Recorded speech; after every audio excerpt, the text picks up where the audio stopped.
Bienvenue dans Big Boss, votre émission économique, une émission que j'ai le plaisir de présenter avec vous, Paul Gérard. Bonjour Marie-Noël, bonjour à toutes et tous.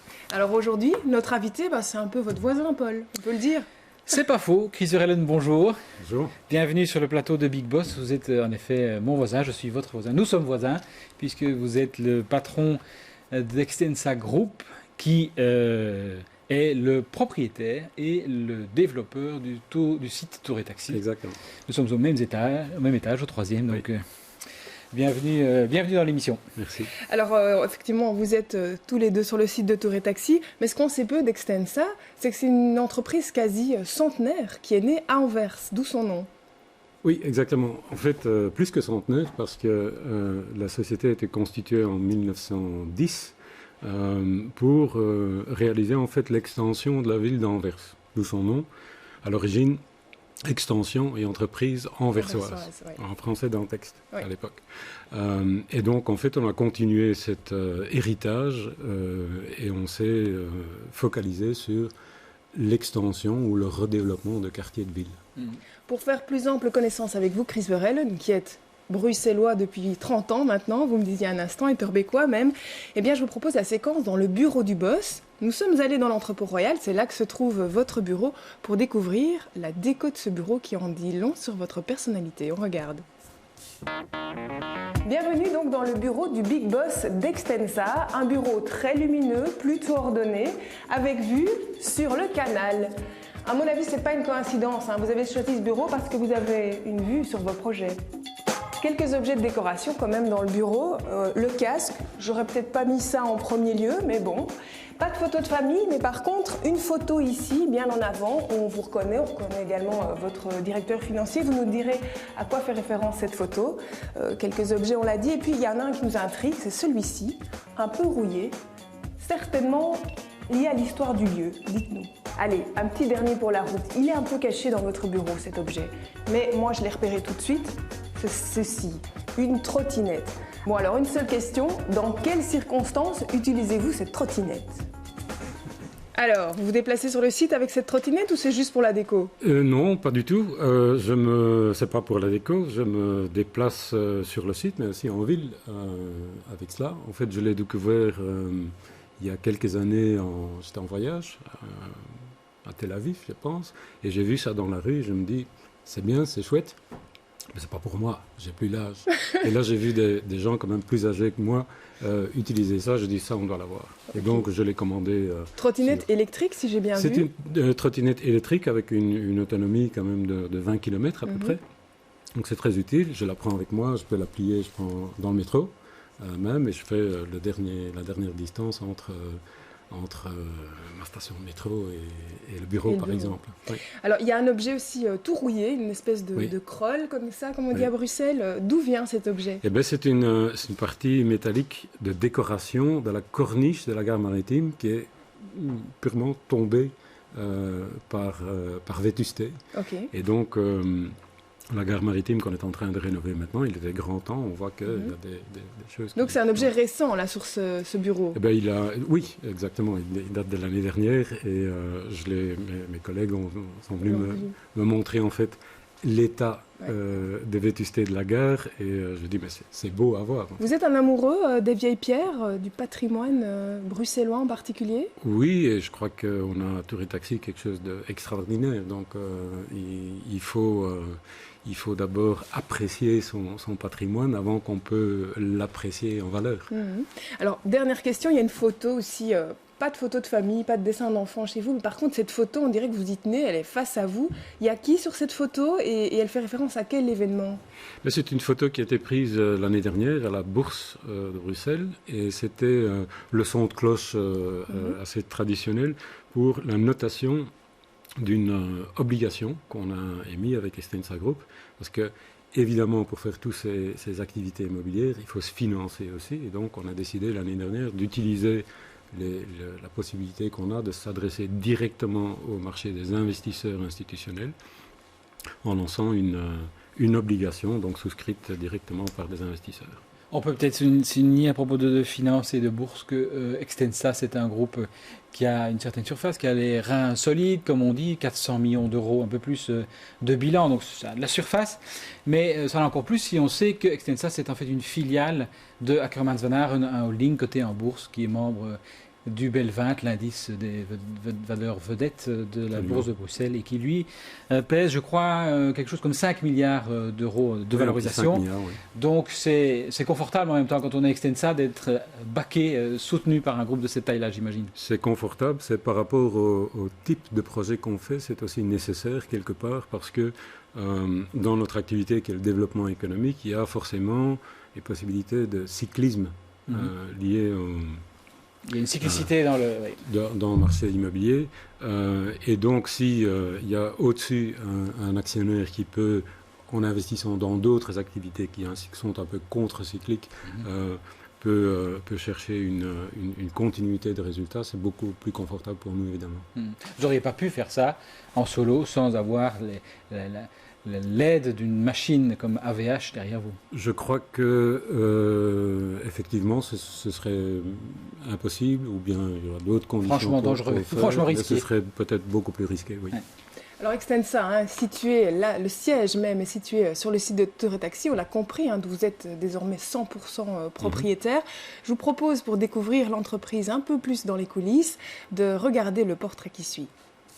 C'est au cœur de l'entrepôt royal, bâtiment emblématique du site de Tour et Taxi, que se trouve le siège d'Extensa.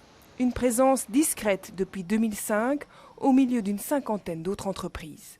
On continuera à réaliser d'autres objets, bureaux, résidentiels, commerciaux ou autres fonctions. Et donc notre vocation, c'est de les construire, de les commercialiser, de vendre soit à des investisseurs ou pour le résidentiel, investisseurs ou particuliers. Au 3e étage, 35 personnes s'affairent sur le pont du vaisseau amiral chargé de développer les 30 hectares du site de Tour et Taxi. C'est donc d'ici que sont gérées toutes les locations et les événements. Ça, c'est Olivier qui gère les locations sur le site, donc notamment cet immeuble, mais dans le futur, par exemple la gare maritime qui représente 50 000 m², Olivier sera en charge de la commercialisation, de toute la relation contractuelle avec les locataires. Les parkings également. Aujourd'hui, il y en a 600, on en aura près de 3000 sur le site d'ici quelques années, donc il y a du travail.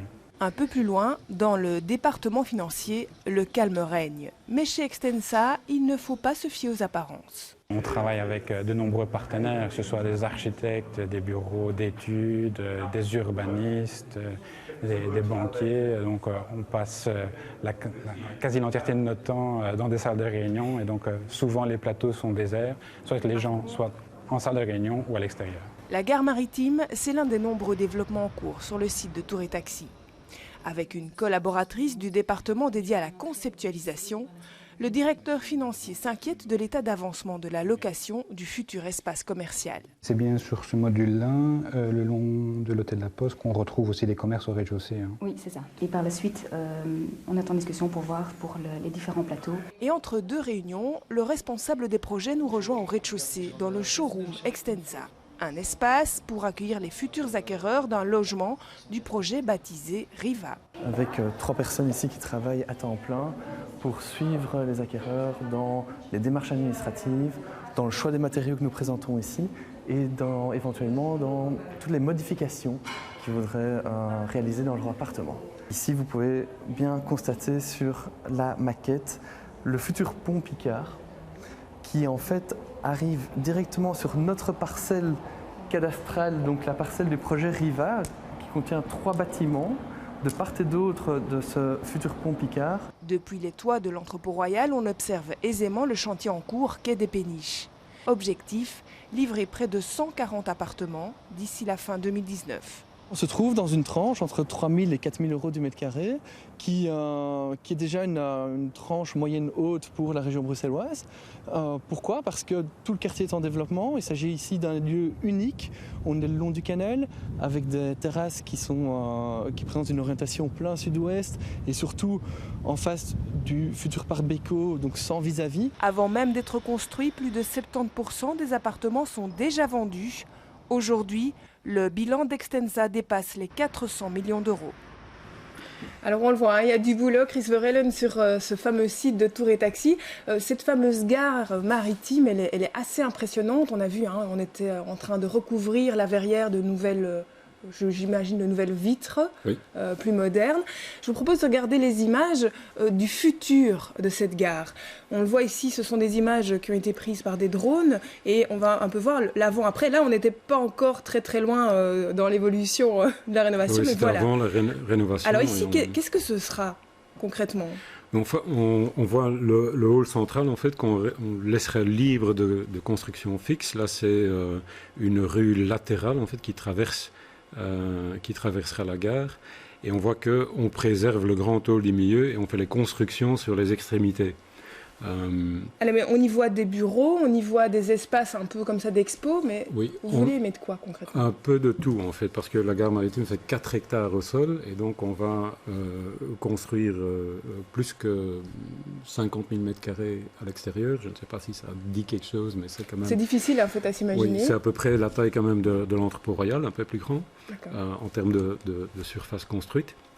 Et le programme sera plus ou moins comparable, mais dans un autre agencement. Programme, vous voulez dire C'est-à-dire qu'il y aura des espaces de travail, des bureaux si on peut dire, mais ce sera quand même très atypique et pas comparable à des espaces de bureaux comme on les connaît typiquement. Premièrement, il y aura des commerces, mais pas des commerces qui vont concurrencer le centre-ville ou la rue Neuve ni Docks. Ce sera un autre positionnement. À ce niveau-là, et au niveau du positionnement du rez-de-chaussée énorme, on a 2 thèmes. C'est à boire et à manger, parce que c'est un thème très important, très à la mode aussi, parce qu'on voit tout ce qui se passe au niveau de cuisine, etc. Donc on va décliner ça dans différents concepts. Et deuxième grand thème, c'est art et culture, qu'on n'a pas encore trop à Tour et Taxi, donc pour lequel on est en train de travailler avec des institutions culturelles bruxelloises pour... vous voulez faire concurrence à Canal Brut? Non, pas du tout. C'est certainement pas une concurrence. Je crois qu'on peut se renforcer l'un l'autre et faire en sorte que Bruxelles vraiment peut se positionner au niveau international. Un lieu un peu branché si on écoute tout ça. Une Mais douche c'est déjà food. le cas. Pour le moment, la gare maritime, c'est pas très branché. Non, D'abord, mais c'est interdit. le site est déjà un peu branché quand même. Oui. Et donc on doit effectivement l'intensifier en mettant... Il ne faut pas oublier qu'à côté de la gare maritime, on va construire pas mal de logements. On en parlera dans un instant. Ok, et donc ça aidera à repositionner la suite. Mais donc quoi, plutôt haut de gamme quand même. Si vous dites on ne veut pas faire ce qui existe déjà en termes de commerce, on veut attirer. Non, pas un nouveau nécessairement. public. Non, je crois qu'en fait je le dis toujours aussi à mes collaborateurs, on a 2 grandes qualités à Tour et Taxi. Un, on a l'authenticité. Vous avez parlé des vieilles briques. Et c'est ce qui inspire les gens, quelque part. Et deuxièmement, on est inclusif, quelque part. Ça veut dire quoi, inclusif? On est ouvert à tout le monde et on a des événements de Donc de les tout gens du quartier, positionnement. vous trouvez qu'ils viennent dans Tour et Taxi facilement? On l'espère. C'est vrai que les bâtiments... Ça a l'air quand même pour l'instant très Mais ça a été limité construit aux bureaux. ça a été construit avec les murs et les grilles autour pour protéger les marchandises qui étaient à l'intérieur. Donc c'était pas conçu pour être très accueillant. Et en fait, c'est dans le cadre du PPS qu'on a maintenant.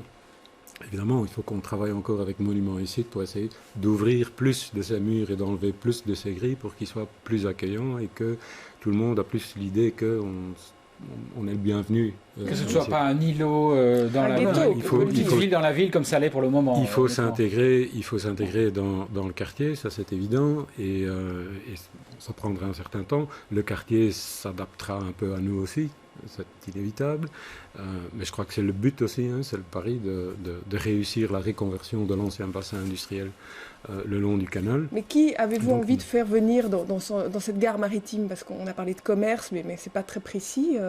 Vous avez déjà des clients? On a beaucoup de contacts pour l'instant. Au niveau des commerces, on n'a pas encore, on ne s'est pas encore posé. C'est pas encore signé.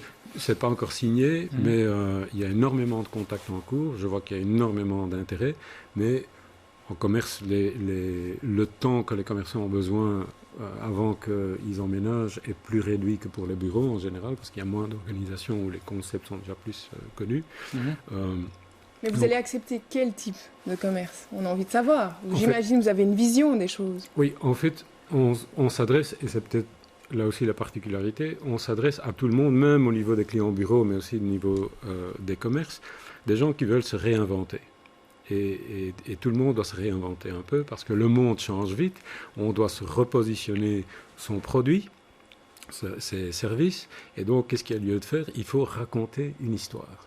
Si vous offrez un produit comme ça, c'est pas très intéressant. Si vous racontez une histoire autour d'un produit, ça devient intéressant. Et les gens accrochent. C'est Et plutôt nous- un concept marketing et qu'une histoire véritablement authentique, ça.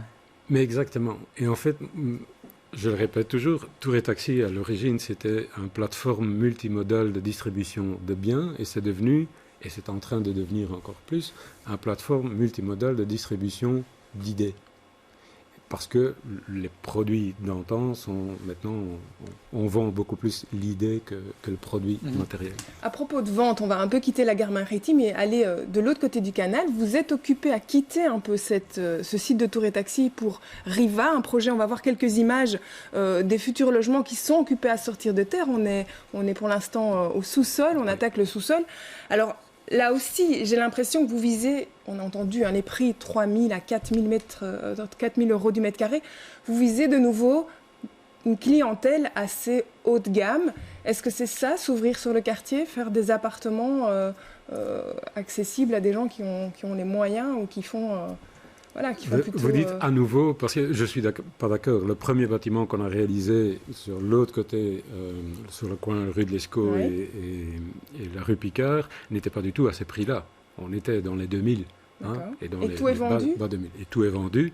Et donc, on a différentes qualités, différents prix et différentes localisations.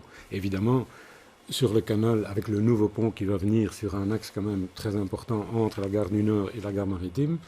Le parc aussi, le parc Béco, là, c'est signé, le permis est Voilà, signé. donc c'est quelque part, avec le dégagement qu'il y a, c'est un prime location en devenir. Donc c'est un choix, c'est vraiment un choix de votre part. Oui, Cette absolument. volonté de... Et jusqu'ici, on ne peut pas dire que ce quartier soit vif comme un quartier. Il y a d'ailleurs Athénor qui est venu planter sa grande tour résidentielle, qui est peut-être fonctionne un peu autour d'elle, mais on ne peut pas dire que ça a généré une vie de quartier. C'est plutôt des blocs de logements ou bureaux, les uns à côté des autres, qui par leur taille ne font pas énormément de liants dans tout ça. Justement, il faut tisser des liens entre ces différentes localités. Donc le nouveau pont Picard, enfin je l'appelle Picard, mais pas officiellement non, je pense. Mais ce nouveau pont, il devrait quand même faire le lien.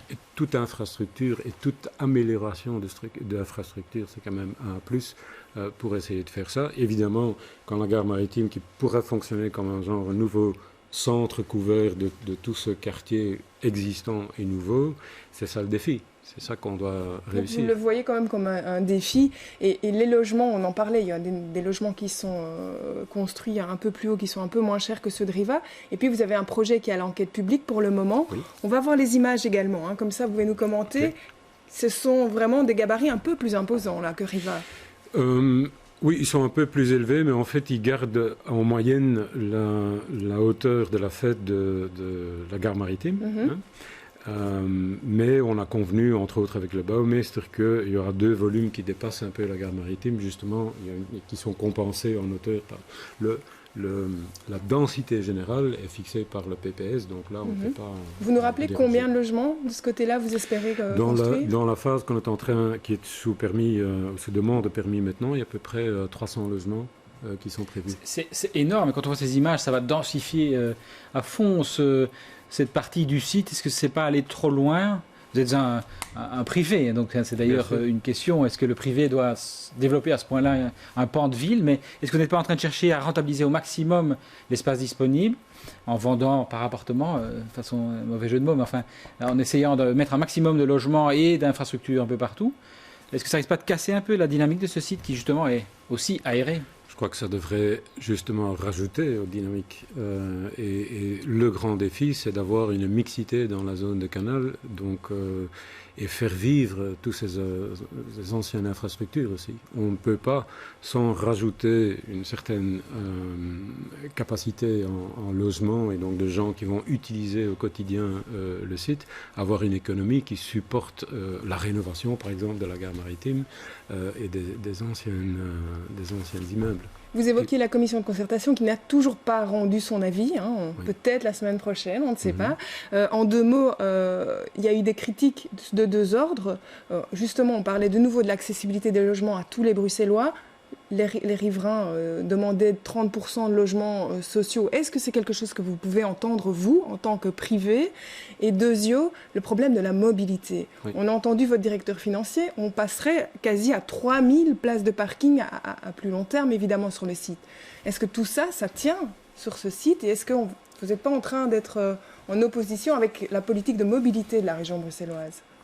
Mais tout d'abord, on ne contrôle pas, nous, la politique de mobilité de la région, premièrement. Deuxièmement, les proportions, quelque part, en termes d'activité économique, logement et parking affectés à ces activités ont été décidées sur base d'études qui ont été faites déjà à l'époque, qui sont mises à jour à chaque demande de permis.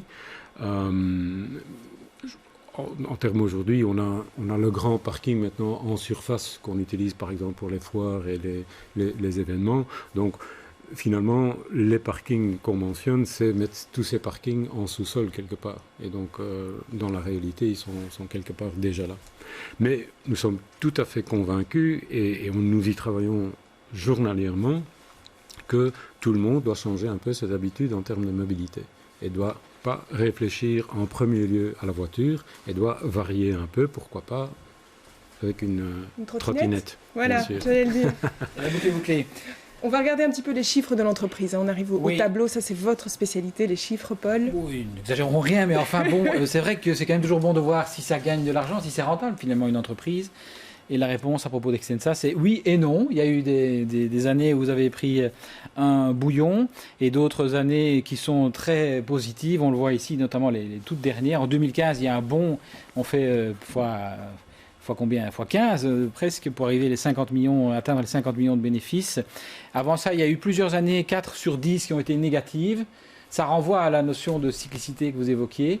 Il y a des années où vous avez aussi eu des retards dans les permis, et puis vous avez des aventures roumaines, puisque vous êtes aussi actif à l'étranger qui ont moins marché. C'est ça qui explique ces grandes variations dans le Oui, résultat. certainement. Enfin, vous commencez vos chiffres là en 2008. Évidemment, avant, on était avec des chiffres meilleurs. J'ai pris 10 ans, il fallait quand même... Oui, voilà. Mais 2007-2008, on l'oublie, on a quand même eu une grave crise financière. Qui a impacté notamment les marchés émergents dans lesquels on était actif. Ce qui fait aussi dans un groupe coté en bourse, on est tout de suite très conservateur dans la valorisation de tout ce qu'on a et donc on préfère prendre tout de suite les négatifs sans pour autant que ces pertes sont réalisées, hein, mais c'est des valorisations. Et voilà. Et puis il y a effectivement le temps d'amorcer de grands projets comme on fait et on voit bien que du moment qu'on commence la réalisation, que vous voyez l'effet de 2 projets, on n'a pas uniquement Tour et Taxi, on a aussi un gros projet en Luxembourg qui est un peu au même moment. J'aurais souhaité que c'était un peu chevauché, mais en fait, comme toujours, on n'a pas ce qu'on vient veut. en même temps, Et ça vient en même temps. Et donc, ça fait qu'aujourd'hui, enfin depuis, c'est la 3e année, je pense, qu'on dépasse quelque part, où on frôle les 30 millions de résultats. Ça fait 3 ans parce que depuis 2015, vous êtes seul propriétaire du site. Je suppose que ça change aussi la valeur que vous donnez à l'ensemble et ce que vous pouvez en faire. Oui, exactement. Donc ça joue, mais on a fait l'investissement pour. Et donc, si on investit plus, on a plus de résultats quelque part. Mais disons que c'est pari réussi. Et voilà. Mais maintenant, le défi, évidemment, c'est de continuer ces bons résultats. Enfin, ces résultats sont excellents, même si c'était un peu moins. Je crois que personne n'en ferait un problème.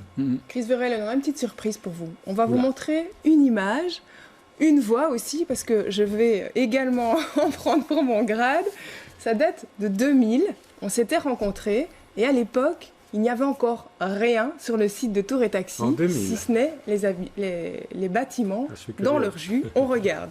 On en parle juste après. Bienvenue à Music City, avec non plus ces 2, mais ces 4 bâtiments dédiés à la musique, ou plutôt au divertissement en général. Un projet de nombreuses fois corrigé qui désormais ne touchera plus au patrimoine historique des hangars de Tour et Taxi. Celui que l'on appelle le bâtiment B subira uniquement de la rénovation. Comme tout le projet, ce sera une affectation mixte au rez-de-chaussée de ce bâtiment-ci, parce qu'on est dans le B ici. Il y aura des commerces de l'Oreca qui sera centré sur le projet même, des centres de services peut-être pour les étages qui seront affectés à des activités productifs. Ça pourrait être des simples bureaux, mais ça peut également être des endroits de travail qui sont axés sur les nouvelles technologies, comme par exemple des studios d'enregistrement, des call centers, des sociétés qui sont dans le développement de logiciels et tout ça. Voilà, flashback. Il y a eu beaucoup de rénovations de part et d'autre. Chez vous aussi? Non, mais comme quoi, ça fait quand même un long bail que c'est là et on voit tout le temps que ça a mis pour développer ce site parce que on est loin en arrière. Là, 18 c'est ans, toujours voie ouais, là-bas. ouais. C'était en 2000. Est-ce qu'il est normal, Chris Verhelen, que ce soit un privé qui développe un site comme celui-là? On voit que ça prend du temps, parfois ça a pris beaucoup de temps. À un moment donné, il était question de faire Music City là-bas, et puis on a bien oublié ce projet qui était le vôtre. Est-ce que c'est normal que ce soit le privé qui développe ça et fasse de l'argent sur un site comme celui-là? Oui, ça dépend un peu de ses convictions politiques ou philosophiques, je dirais. Est-ce que c'est normal? Est-ce que c'est justifié? Peut-être. Premièrement, je dirais, même si c'est un privé, on ne fait pas ce qu'on veut. Donc il faut quand même essayer d'avoir les approbations et les plans d'aménagement, etc. Donc ce n'était pas quelque chose qui était facile. Et c'est pour ça que ça a pris un peu de temps. Voilà. Ensuite, évidemment, on a peut-être une flexibilité et peut-être une créativité autre qu'un pouvoir public pourrait avoir. Est-ce que ce serait justifié que les pouvoirs publics font tous les investissements et avec l'argent de tout le monde et ne pas en retirer les effets économiques? Je crois qu'il y a des arguments pour les deux. Allez, juste pour clôturer, vous me répondez oui ou non. Si c'était à refaire, là, vous êtes il y a 18 ans, vous le referiez? Moi, personnellement, oui. Mon Très actionnaire, je ne sais pas. Ce sera le mot de la fin. Merci beaucoup Chris Verhelen, merci Paul Gérard pour cette émission. On se retrouve dans un mois pour déjà le dernier Big Boss de la saison. À bientôt.